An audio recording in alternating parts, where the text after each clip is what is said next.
भट्टी साहब, चेयरमैन नैब की तैनाती का जो है वो अब उस पर भी लड़ाई है और वो कहते हैं जी हुकूमत कहती है जी हम तो नहीं करेंगे, और वो कहते हैं हम कोर्ट पे जाएंगे, वो कम आराम नाल भी होएगा। बिस्मिल्लाहिर्रहमानिर्रहीम। कैसा मुझे ऐसा लग रहा है हुकूमत अपोजिशन सब लड़ाई झगड़े के मूड में, कोई मुल्क को चलाने के मूड में नहीं लगता। चला मेरे ख्याल सकते ही नहीं, लड़ ही सकते हैं। मतलब है हर बात में हमने लड़ाई के बहाने ढूंढने शुरू कर दिए। अब मुझे बताएं, ये 18वीं तरमीम के तहत अमेंडमेंट हुई थी कि हुकूमत वो जो वज़ीर आज़म और अपोजिशन लीडर मिलके चेयरमैन की तैनाती करेंगे। मौजूदा चेयरमैन नैब पीपल्स पार्टी और नून लीग ने लगाया हुआ, ठीक है, लेकिन उसमें इन एवरी कंडीशन आप अपोजिशन लीडर को लेंगे। अब इनका मौक़िफ़ है, कल फवाद चौधरी साहब फरमा रहे थे कि इन पे अरबों रुपए के केस चल रहे हैं, हम अपोजिशन लीडर इन्हें कैसे इनसे मुशावरत करें। भाई अपोजिशन लीडर तो है यहाँ, आप सजा दिला दें तो ख़त्म हो जाए।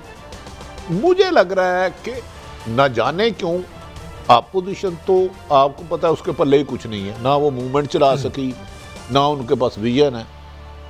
हुकूमत हर बात में पहले मीडिया को छेड़ा जी इन्हें अथॉरिटी कायम करें, फिर इलेक्शन कमीशन से लड़ाई की, अब नैब की। मुझे लगता है आगे टकराव ही टकराव है, लड़ाई झगड़े करना चाह रहे हैं, फितना फसाद करना चाह रहे हैं ये इस मुल्क को। मेरा ख्याल है ये हालात इस मुतम्मल नहीं हैं। एक तरफ अफ़गानिस्तान की सूरत हाल, आपकी फ़ौज पूरी वहाँ अंगेज है, हमारे हर जवान और अफसर शहीद हो रहे हैं। दूसरी तरफ आप मुल्क में इस्तेकाम बैठने के राजी नहीं है, ना हुकूमत अपोजिशन के साथ, ना हुकूमत।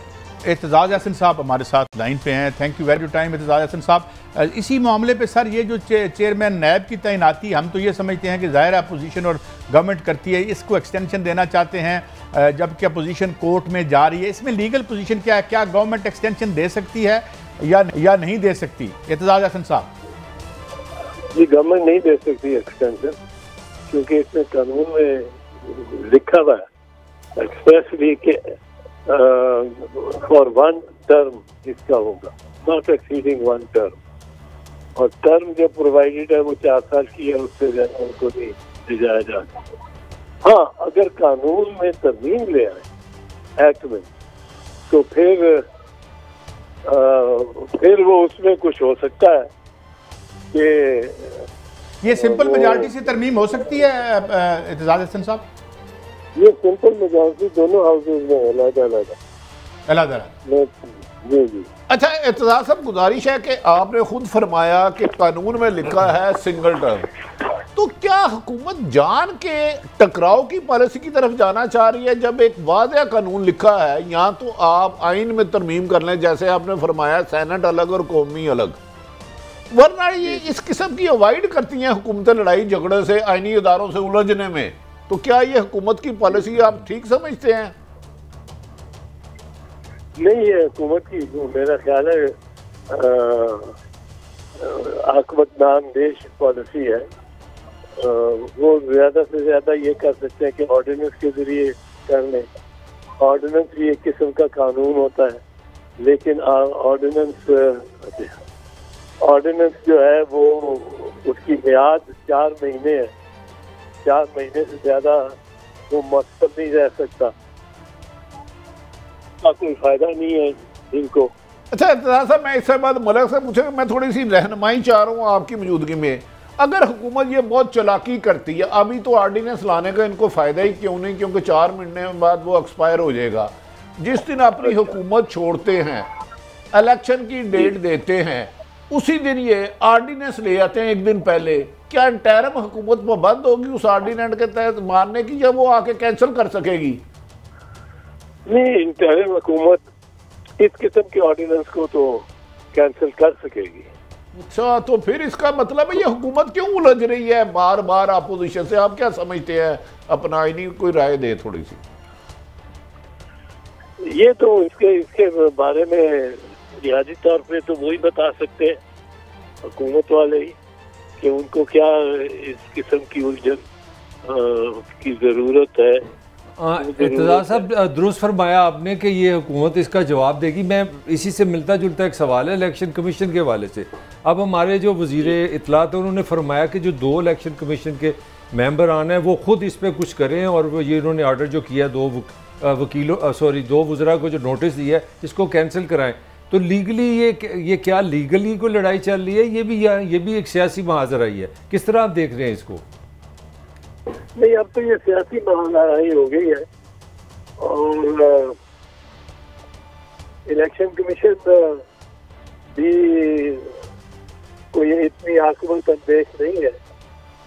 वो भी बढ़ चढ़ के अगर इस तरह की बात करेगी तो आखिरकार जो कहता है कि मेरे पे आपने गलत इल्जाम लगाया है और मेरी आपने अब तक इज्जत कर दी है, उसको साबित करना पड़ता है कि अब उसकी को इज्जत कितनी है और किस कदर है और क्या फैसले उसने अच्छे सही किए हैं और क्या फैसले पहले भी उसने बदनीयती के बुनियाद पर किए हैं।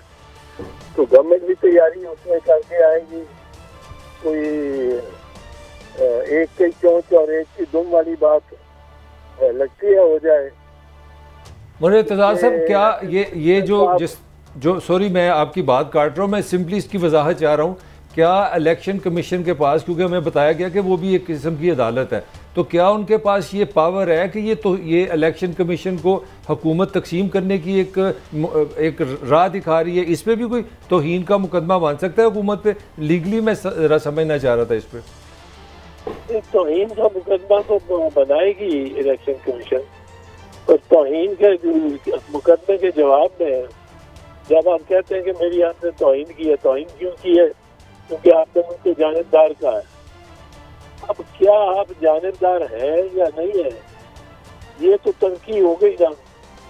इसलिए तो आप एक फरीक ला सकता है शहादतें कि आप साबित करें कि आप फरीक हैं, आप माइल हैं दूसरी साइड पे। और इलेक्शन कमीशन को ऐसे मामलात में उलझना नहीं चाहिए।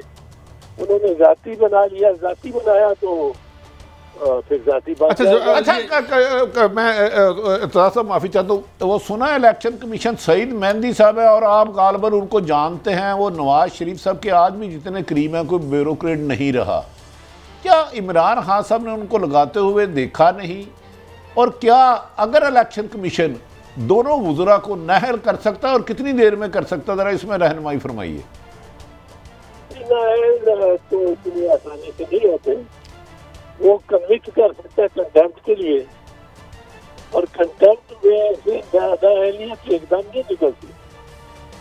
ये अभी तक साबित हुआ है यूसुफ रजा गिलानी की केस में। वो भी पहले मुतनाज़ की बात कि अगर आपने तौहीन की है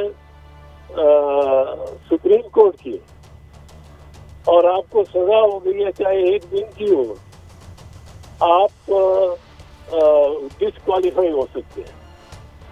पर अगर आपको किसी और की तौहीन की पे सजा हो तो ये जरूरी नहीं है कि आप डिस्क्वालीफाई हो। ये तो कहीं नहीं लिखा हुआ कि इलेक्शन कमीशन की। अच्छा इत्तेज़ार साहब, एक मेरे और सवाल आपसे पूछना है। ये फरमाइए कि जब आप बरमला रोज सड़क पर खड़े होकर कहते हैं ये प्राइम मिनिस्टर सिलेक्टेड है, जबकि इलेक्शन कमीशन का मैंडेट है इलेक्ट करना, और क्या ये तौहीन नहीं है जब आप कह रहे हैं कि आपने बदयांती, आप इंप्लाई करते हैं कि आप बदयांती करके रिजल्ट तब्दील करके एक ऐसे आदमी को पावर में ले आए हैं जो डिजर्व नहीं करता था? ये अमाउंट नहीं करती अदालत की तौहीन तक? अदालत की तौहीन, इलेक्शन कमीशन की तौहीन तक। इलेक्शन कमीशन की तौहीन जो है वो मतलब उसमें ये साबित होना चाहिए ना, साबित करें तौहीन कि जो हमारे बारे में कहा गया है वो दुरुस्त नहीं है। वो ये साबित करें कि उनका ताल्लुक जो है बहुत गहरा मियां नवाज शरीफ के और उनकी पार्टी और उनकी खानदान के साथ नहीं है। वो कैसे साबित करेंगे? वो तो बिल्कुल आया है, वो तो बिल्कुल वाज़ेह है, बच्चे को पता है। अब उनको क्यों लगाया? इन्होंने लगाया इसलिए कि इस ख्याल से कि वो इंसाफ करेंगे, और अगर वो इंसाफ नहीं कर रहे हैं और इम्तियाज कर रहे हैं कि मरियम के हवाले से कुछ और तरह देखते हैं मामले को और गवर्नमेंट का करे या दूसरी जमात का पीपल्स पार्टी का करे, वो नजर उस तरफ नहीं जाती। तो इर्तिज़ा साहब ये फिर रहनुमाई फरमा दें, एक तो चेयरमैन नैब की तस्वीर वो कह रहे हैं अपोजिशन लीडर मैटर ही नहीं करता, हुकूमत कहती है हम उनसे मुशावरत नहीं करेंगे क्योंकि उन पे करप्शन के केस है। दूसरी तरफ इलेक्शन कमीशन से झगड़ा, क्या इत्तेदाद ऐसा सब ये दोनों इशू सुप्रीम कोर्ट जाते हुए देख रहे हैं कि नीचे ही हल हो जाएंगे? ये जाएंगे अदालतों, ऊपर अदालतों तक जाएंगे, बिल्कुल जाएंगे। अच्छा, इसी पैराहे में मैं पूछना चाह रहा हूँ कि जो नैब के जो मौजूदा हमारे चेयरमैन है जस्टिस जवेद इकबाल, इनको जिन दो लोगों ने तैनाती में अपना सिस्टम में काम किया था उसमें वज़ीर आज़म शाहिद अकान अब्बासी थे और अपोजिशन में खुर्शीद शाह साहब थे, और खुर्शीद शाह साहब पर भी उस वक्त नैब के केसेस थे। तो क्या ये कोई टेक्निकल एविडेंस है कि हुकूमत ये कह रही है कि शहबाज शरीफ को इसलिए नहीं हम पूछते क्योंकि वो नैब के उनके केसेस है, जबकि जो पहला चेयरमैन है वो इसी सूरत हाल में है? नहीं, ये तो बात दुरुस्त नहीं है कि जी नैब के चेयरमैन है के बारे में शहबाज शरीफ को नहीं पूछा जा सकता। वो ex officio leader of the opposition है, उनके साथ मुशावरत करना लाजिम है उस नैब के कानून के तहत। या वो नैब के कानून को तब्दील करें, उसमें तरमीम करें और एक्ट ऑफ पार्लियामेंट से करें, दोनों हाउसेज में अक्सरियत ला के दिखा के और करें। ऑर्डिनेंस से तो कच्चा पक्का काम होगा, वो तो उनको फायदा नहीं होगा। एक्ट ऑफ पार्लियामेंट को इंटरिम हुकूमत की तब्दील नहीं कर सकेगी क्योंकि वो उसके साथ पार्लियामेंट कोई नहीं होती, वो तो सिर्फ हुकूमत का ढांचा ही होता है, निगरान जो होते हैं। बहुत शुक्रिया इत्तेज़ाज़ साहब।